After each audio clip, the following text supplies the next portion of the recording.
Bonjour à tous et bienvenue sur un nouveau chantier. Alors aujourd'hui on est dans une résidence secondaire de la famille où il y a une cuisine notamment qui est dans son jus depuis 40 ans et on avait prévu de profiter de ses vacances pour la remettre au goût du jour, mais vous verrez on a quelques petits soucis entre temps. Comme on dit, les travaux, on sait quand ça commence, on ne sait pas comment ça finit, mais en tout cas là on n'a même pas encore commencé qu'on a déjà un problème. Allez, petit descriptif rapide. Ici on a la machine à laver avec une arrivée d'eau plantée dans le mur. On a un ancien four qui fait 50 cm de large. On a 3 plaques de cuisson. Déjà, il y en a une qui gigote là. On n'en a plus qu'une sur les 3 qui marche. En 40 ans, c'est déjà pas mal. On a un petit meuble de 40 ici avec un évier de 36. Un frigo de 55. Et puis ensuite un meuble qui sert à ranger des bouteilles, notamment. Très, très, très grande utilité. Qui fait quasiment 70 avec un plan de travail au-dessus. Et bien sûr, 3 meubles pour ranger la vaisselle.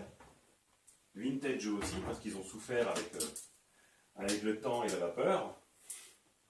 Donc nous, ce qu'on avait prévu nous, c'est de remplacer tout ça, ici des meubles hauts de chez Ikea, parce que c'est bien, mettre des plaques de cuisson ici, mettre le frigo ici en dessous, sous les plaques de cuisson, mettre le four, remettre un meuble de 40 ici, et ici mettre un lave-vaisselle de 45.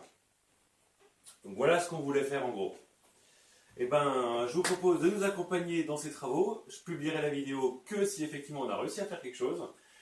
Sinon, on profite de nos vacances et puis on reviendra à un autre moment. Allez, c'est parti.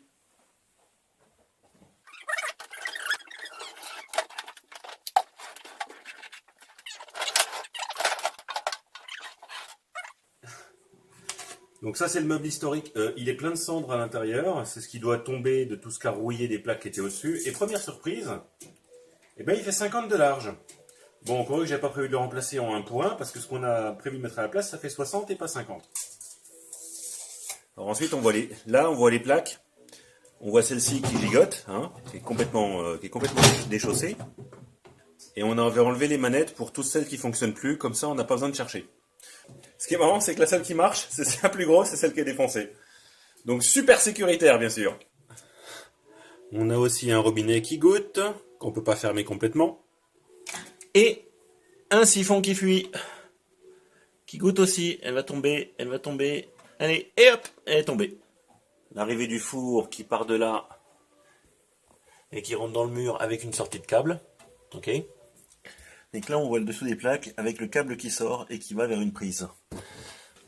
Côté plomberie, on a l'arrivée d'eau qui sort du mur avec le tube chaud qui est celui du dessus et le tube froid qui est celui du dessous, qui vient ici. On a un T sur chacun des deux. Donc le chaud est à droite et le froid est à gauche. Et ensuite, on a les deux tuyaux qui rentrent dans la gaine, qui rentrent dans le mur et qui en fait, là derrière, là, c'est la salle de bain, vont jusqu'à la baignoire. Ok ?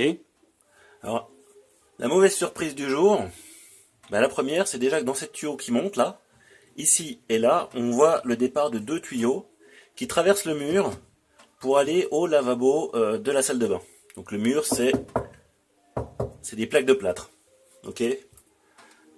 Ça continue de monter et là on a la vraie mauvaise surprise du jour, c'est qu'au lieu d'avoir des bêtes raccords de 3,8 pour brancher le robinet sur l'arrivée d'eau, eh ben ils ont brasé ensemble le tube d'alimentation de 14 en extérieur, en cuivre, avec le tube d'alimentation du robinet en 10 extérieur. Donc là, moi je peux pas démonter pour remplacer, mettre un robinet, ce qui fait que je peux pas encore enlever l'évier, etc., etc. Donc j'ai fait appel à un plombier qui interviendra, on est dimanche, il va intervenir mardi, normalement il nous a dit au téléphone. Il a l'air assez sympa, c'est plutôt cool. Pour justement pouvoir couper ça, mettre ce qu'ils appellent je crois des sources. Le but du jeu, c'est de pouvoir brancher les 2 robinets ici de l'évier en 3,8 et mettre une dérivation sur le circuit froid, qui est celui de gauche, pour aller pouvoir brancher un lave-vaisselle qui va être là-bas sur la gauche. Ok ? Pour l'évacuation, c'est pas plus compliqué. Ici, on a le coude qui traverse le mur, qui vient de l'évacuation d'eau de la baignoire de la salle de bain. Ça vient ici dans un tube. Sur ce tube, ils ont mis un flexible. Ok ? Un petit coude, un T. C'est là où c'est encore à nouveau un petit peu compliqué, je trouve. Donc dans ce tube-là, on a l'évacuation à la fois de l'évier qui vient d'ici, et on a aussi la collecte du lavabo qui vient d'un trou dans le mur ici, ok, qui vient se brancher sur le T. Donc Donc à nouveau, une petite source de complications ici. Donc le tout ici descend dans ce nouveau T, est collecté tout le long de la descente qui est là. Et ça arrive au bout d'encore un autre T, où là ça doit partir dans une évacuation, je sais pas où c'est qu'elle va. Et ici on a la collecte qui, à mon avis, à mon sens, est le trop-plein du chauffe-eau. Donc tout ça, ça a pu être assez facilement enlevé. Bon, alors le dernier inconnu concernant l'évier, c'est que je vois pas de vis. Donc je sais pas comment il est fixé contre le mur, ni même s'il est fixé. À mon avis, il est peut-être collé. On verra bien. Et la deuxième inconnue, donc là, de ce côté-là, l'évier qu'on appuie là-dessus, sur le montant. Et ce meuble-là qui nous restera à démonter, eh ben je sais pas comment il est fabriqué, ni comment il est fixé. Alors j'ai vidé le bac à bouteilles, et j'ai tout rangé en ligne derrière le canapé. C'est le seul endroit où il y a de la place et où ça ne dérangera pas.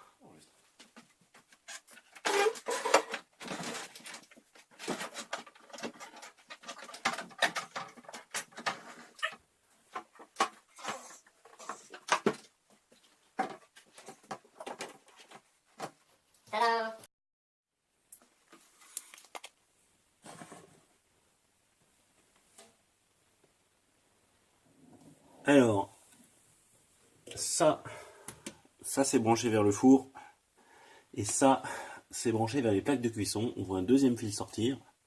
Le deuxième fil, il arrive sur une prise qui est utilisée actuellement pour le frigo.